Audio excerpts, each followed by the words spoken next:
वहीं पीएम मोदी ने कांग्रेस और डीएमके पर परिवारवादी पार्टी होने का लगाया आरोप। कहा जगन की पार्टी और कांग्रेस पार्टी एक ही है, दोनों एक ही थाली के चट्टे बट्टे।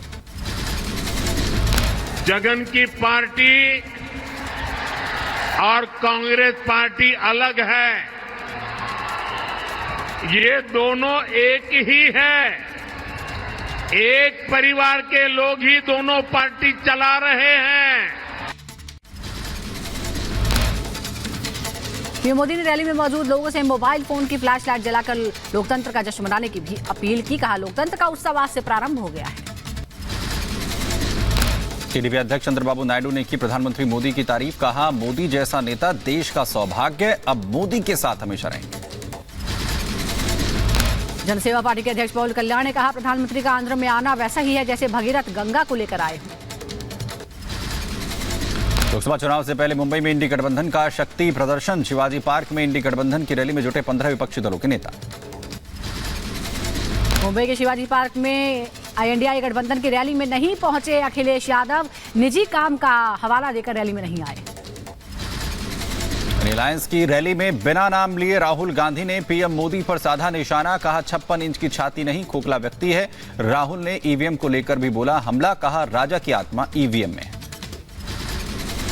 इंडी गठबंधन की रैली में राहुल गांधी के साथ एनसीपी प्रमुख शरद पवार भी मंच पर मौजूद रहे। शरद पवार ने कहा महात्मा गांधी ने इसी शहर से अंग्रेजों भारत छोड़ो का नारा दिया था। आज हमें बीजेपी को सत्ता से बाहर करने का संकल्प लेना चाहिए। नेशनल कॉन्फ्रेंस के नेता फारूक अब्दुल्ला ने भी चुनाव में गड़बड़ी को लेकर ईवीएम पर उठाए सवाल। पीडीपी प्रमुख महबूबा मुफ्ती ने कहा यहां अलग अलग विचार और सोच के लोग जमा हुए हैं। बीजेपी के खिलाफ चुनाव में संविधान का सबसे ताकतवर हथियार आपका वोट। कांग्रेस नेता अशोक गहलोत ने कहा देश में आज लोकतंत्र की हत्या की जा रही है। हालात गंभीर हैं, पूरे मुल्क में बदले की भावना से काम हो रहा है। मुंबई में इंडिया गठबंधन की मेगा रैली में आज नेता तेजस्वी यादव ने कहा आज एक तरफ जहां नफरत फैलाई जा रही है, संविधान और लोकतंत्र को खतरा है। बीजेपी नेता और बिहार के डिप्टी सीएम सम्राट चौधरी ने तेजस्वी यादव पर बोला हमला। कहा राजद वाले अपना दिमाग ठीक कर लें। महाराष्ट्र के सीएम एकनाथ शिंदे का उद्धव ठाकरे पर हमला। कहा शिव सैनिकों के लिए आज काला दिन है। उद्धव ने सत्ता के लिए बाला साहेब के विचार त्याग दिए। एमपी के गुना में केंद्रीय मंत्री ज्योतिरादित्य सिंधिया ने चुनावी सभा को किया संबोधित। कहा 10 साल में पीएम मोदी ने किया देश का कायाकल्प। सपा सांसद डिंपल यादव ने बीजेपी पर साधा निशाना। कहा साम दाम दंड भेद का उपयोग करेगी बीजेपी। चुनाव की तारीखों के ऐलान के तुरंत बाद उत्तराखंड में कांग्रेस को बड़ा झटका। बद्रीनाथ से कांग्रेस विधायक राजेंद्र भंडारी बीजेपी में हुए शामिल। हरियाणा के पूर्व सीएम और कांग्रेस नेता भूपेंद्र सिंह हुड्डा ने महंत बालकनाथ योगी से मुलाकात की। बाबा मस्तनाथ मठ के महंत और राजस्थान के तिजारा से बीजेपी विधायक है महंत बालकनाथ। चुनावी चंदा मामले में चुनाव आयोग ने डाटा किया। सार्वजनिक चुनाव आयोग की रिपोर्ट में बड़ा खुलासा। डीएमके को मिला 656 करोड़ का चंदा, तो लॉटरी किंग की फ्यूचर गेमिंग से मिले सबसे ज्यादा 509 करोड़ रुपए। पिछले 5 सालों में कांग्रेस ने 1334 करोड़ रुपए इलेक्टोरल बॉन्ड के जरिए निकाले। साल 2018 से 19 में सबसे ज्यादा 338 करोड़ का मिला चंदा। ममता बनर्जी की पार्टी तृणमूल कांग्रेस को 1397 करोड़ रुपए, तो बीआरएस को 1322 करोड़ रुपए का चुनावी चंदा। तो चुनाव आयोग की डेटा रिपोर्ट में इलेक्टोरल बॉन्ड के जरिए रुपए निकालने का जिक्र। चुनाव आयोग ने स्थानीय दलों को मिले चुनावी चंदे का भी डेटा सार्वजनिक किया है। समाजवादी पार्टी को 14 करोड़ 50 लाख के चुनावी बॉन्ड निकाले, तो अकाली दल ने 7 करोड़ 26 लाख, एआईडीएम को 6 करोड़ 50 लाख, जम्मू कश्मीर की नेशनल कॉन्फ्रेंस को 50 लाख रुपए का चुनावी चंदा मिला। चुनावी चंदे को लेकर कांग्रेस नेता रणदीप सुरजेवाला का हमला। कहा कि अन्याय और अत्याचार के लिए जाना जाएगा मोदी सरकार का कार्यकाल। दिल्ली के सीएम अरविंद केजरीवाल को दिल्ली जल बोर्ड घोटाले के मामले में सम्मन। आज ईडी ने केजरीवाल को पूछताछ के लिए बुलाया।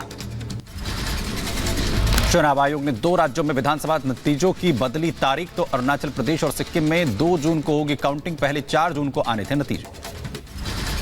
कांग्रेस नेता और छत्तीसगढ़ के पूर्व सीएम भूपेश बघेल का हमला। कहा महादेव ऐप के खिलाफ हमने ही पूरे देश में कार्रवाई की। बदले की भावना से मेरे खिलाफ एक्शन हुआ।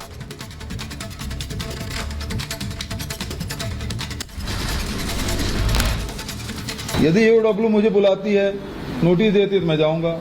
दूसरा ये है कि इसके बारे में फर्दर एक्शन के लिए वकीलों से बात करके फिर आगे कार्रवाई कर सकते हैं।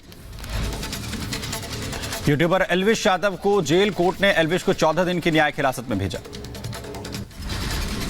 एल्विश यादव पर नोएडा डीसीपी विद्यासागर मिश्र का बयान, कहा एफएसएल रिपोर्ट में मिले सबूतों के आधार पर की गई है कार्रवाई।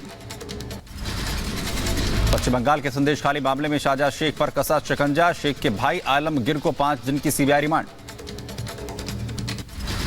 अरब सागर में वायुसेना और नेवी के साझा ऑपरेशन में बड़ी कामयाबी मिली। वायुसेना के C-17 विमान ने अरब सागर में 2 लड़ाकू नाव और मार्कोस कमांडोज को किया एयर ड्रॉप।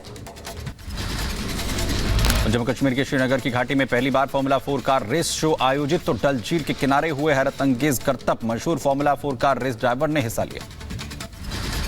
जम्मू कश्मीर में पहली बार हुआ फॉर्मूला कार रेस का आयोजन, डल झील के पास हवा की रफ्तार से दौड़ी कारें। मनी लॉन्ड्रिंग मामले में सत्येंद्र जैन की जमानत याचिका पर आज होगी सुनवाई, तो सुप्रीम कोर्ट करेगा मामले की सुनवाई। हिमाचल प्रदेश के अयोग्य ठहराए गए 6 विधायकों की याचिका पर आज सुनवाई। राज्यसभा चुनाव में क्रॉस वोटिंग के बाद अयोग्य ठहराए जाने पर कोर्ट गए थे। इलेक्टोरल बॉन्ड नंबर जारी करने को लेकर आज सुप्रीम कोर्ट में होगी सुनवाई, तो पिछली सुनवाई में कोर्ट ने एसबीआई को नोटिस जारी कर पूछा था कि चुनाव आयोग को दिया डाटा में बॉन्ड नंबर क्यों नहीं था। डूंगरपुर केस को लेकर आज का दिन अहम है। दोषी करार दिए गए सपा नेता आजम खान को सुनाई जाएगी सजा। ज्ञानवापी परिसर के पुरातत्विक सर्वेक्षण को लेकर आज सुनवाई, तो हिंदू पक्ष की ओर से दी गई ज्योतिर्लिंग वाली दलील पर की जाएगी सुनवाई। आप नेता संजय सिंह को 19 मार्च को राज्यसभा सांसद के रूप में शपथ लेंगे। राउज एवेन्यू कोर्ट ने संजय सिंह को मंजूरी दी। लोकसभा चुनाव को लेकर भारत नेपाल बॉर्डर पर अलर्ट, लखीमपुर खीरी में सुरक्षा बल के जवानों ने किया फ्लैग मार्च। 13 मई को होने वाले लोकसभा चुनाव में मतदान के लिए जागरूक भी किया। लोकसभा चुनाव को लेकर एटा में भी सुरक्षा बलों के जवानों ने निकाला फ्लैग मार्च। निष्पक्ष मतदान के लिए लोगों को जागरूक भी किया। उत्तर प्रदेश के शाहजहांपुर में रमजान और लोकसभा चुनाव को लेकर पुलिस और पैरामिलिट्री फोर्स ने निकाला फ्लैग मार्च, लोगों से की कानून व्यवस्था बनाए रखने की अपील।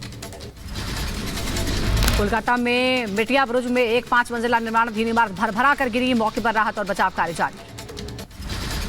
उत्तर प्रदेश की राजधानी लखनऊ में दर्दनाक हादसा, तेज रफ्तार कार ने 3 साल की मासूम बच्ची को कुचला, तो मौके पर ही मासूम की मौत।